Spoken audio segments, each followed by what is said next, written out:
उनका नज़रिया बदला नहीं है, बल्कि और उनके जो मेरे प्रति जो भाव है वो और ज़्यादा बढ़ गया है। मतलब आप समझिए कि अम, जितना ये इवेंट्स में भी हम जाते रहे हैं, तो जो सम्मान, जो आदर, जो मिलता है, प्यार मिलता है, उससे कहीं ज़्यादा अब मिल रहा है। मेरी जो छवि है वो ठीक है कि वो राम जी से जुड़ी है, लेकिन फिर भी मेरी छवि जो बहुत बहुत क्लीन है। बिल्कुल एक ऐसा इंसान जो ईमानदार है, एक ऐसा इंसान जो सच बोलता है। इस बार जो है वो अंतर मतलब काफ़ी मार्जिन से विन होगा ये seat. I am very sure about it. Campaigning बहुत अच्छी चल रही है, जनसंपर्क हो रहा है और बहुत प्रेम, बहुत आदर मिल रहा है और चुनाव के प्रति लोगों में बहुत उत्साह है।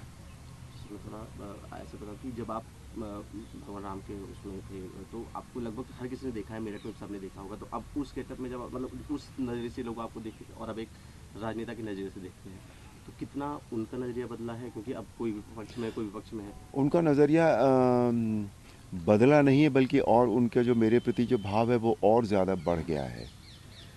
मतलब आप समझिए कि अम, जितना ये इवेंट्स में भी हम जाते रहे हैं, तो जो सम्मान, जो आदर, जो मिलता है, प्यार मिलता है, उससे कहीं ज़्यादा अब मिल रहा है इस समय। सर, कहीं आप इसको एक मुश्किल चुनौती देखते हैं? क्योंकि पहले कई उम्मीदवार होते थे तो उनका ही वोट थोड़ा बहुत मिल ही जाता था, तो फिर भी जीत होती थी। अब सिर्फ सामने इंडिया गठबंधन है, एक तरफ आप हैं, तो वोट कटने की संभावना कम है। जातीय समीकरण भी कहीं फैक्टर आएगा नहीं, सामने? होते हैं, सारी चीज़ें हैं अपनी जगह पर, लेकिन इसमें कोई वो नहीं है कि जीत भारतीय जनता पार्टी की होगी इस सीट पर, डेफिनेटली होगी। मुझे इसमें कोई शक नहीं है बिल्कुल भी। लेकिन जिस तरीके के जातीय समीकरण यहाँ पे है, एक अच्छी खासी संख्या में मुस्लिम हाँ, हैं। मैंने कब बताया आपको, होते हैं जाति समीकरण, ऐसा नहीं है कि नहीं होते हैं।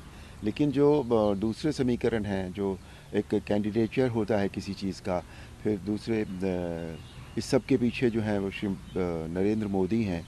आज उनका जो ब्रांड वैल्यू है वो बहुत ज़्यादा है, because which he has proved again and again, again and again. तो वो, और ये चुनाव बेसिकली उनके लिए ही, विकसित भारत के लिए हो रहा है। अब जाति समीकरण होने के बाद भी अगर कोई विकसित भारत के बारे में न सोचे, तो मुझे नहीं लगता कि जनता उसको उस तरह से देख पाएगी। जनता को भी पता होता है कि कौन देश के बारे में बात कर रहा है, कौन नहीं कर रहा है ना। तो वो एक फैक्टर है। और भारतीय जनता पार्टी का अपना ट्रैक रिकॉर्ड इतना अच्छा है, अकेली ऐसा दल है जो राष्ट्रवाद की बात करता है। और फिर तीसरा मैं कैंडिडेट, तो मेरी जो छवि है वो ठीक है कि वो राम जी से जुड़ी है, लेकिन फिर भी मेरी छवि जो बहुत बहुत क्लीन है।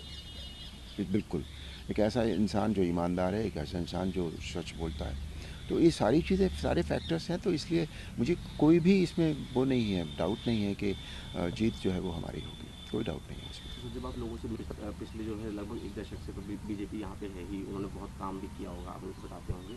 तो कहाँ कमी रहेगी या क्या और आप उनको आगे बताते हैं कि आगे नहीं, आप बताओ कमी काम किस कमी तरह की करेंगे? बात नहीं होती है कभी भी, क्योंकि विकास विकास की कोई लिमिट नहीं होती कभी भी। आप कितना भी विकास करते चले जाइए, कुछ चीज़ें होती हैं जो धीरे चल रही होती हैं, कुछ चीज़ें ऐसी होती हैं जो ध्यान में नहीं आती, लोग जनता की तरफ से भी शायद उन बातों की डिमांड नहीं आती।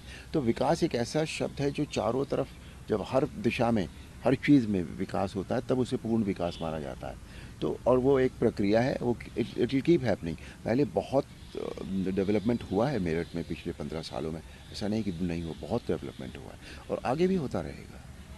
सर, कैसे देखेंगे? विपक्ष हमेशा आरोप लगाता है कि जो मोदी सरकार है वो सिर्फ झूठे वादे करती है, वादे पूरे नहीं करती है। आप मोदी गारंटी लेके आगे बढ़ रहे मोदी हैं। सरकार ने देखिए महिलाओं के लिए क्या क्या किया है, महिलाओं के सम्मान की सुरक्षा की, करोड़ों महिलाओं को गैस दिला दी, करोड़ों गरीबों को घर दिला दिए, करोड़ों मील का हाईवे बन गया इस देश में, मेडिकल इंश्योरेंस मिल गया गरीबों को। और मतलब कौन सा वादा पूरा नहीं किया है। मोदी जी की तो ख़ास बात यह है कि उन्होंने जो कहा वो वादा पूरा कर दिया है। यही उनकी ब्रांड वैल्यू है, यही मोदी की गारंटी है। तो विपक्ष का ये कहना मुझे बिल्कुल गलत है। एक आखिरी सवाल सर, जब हम पहले देखते थे 2014 में जब बीजेपी जीती थी तो करीब 2 लाख कुछ वोटों से जीती थी। पिछली बार जब बीजेपी जीती तो महज कुछ हज़ार वोटों से जीती। तो ये अंतर कम होना कहीं मुश्किल आता है आपके लिए, कहीं आपके लिए चैलेंज क्रिएट करता है ये? नहीं, ऐसा नहीं है बिल्कुल भी। इस बार जो है वो अंतर मतलब काफ़ी मार्जिन से विन होगा ये seat. I am very sure about it. और कितनी सीटें देख रहे हैं पूरे देश में, एनडीए की या बीजेपी की? नहीं, 400 पार मोदी जी ने कहा है।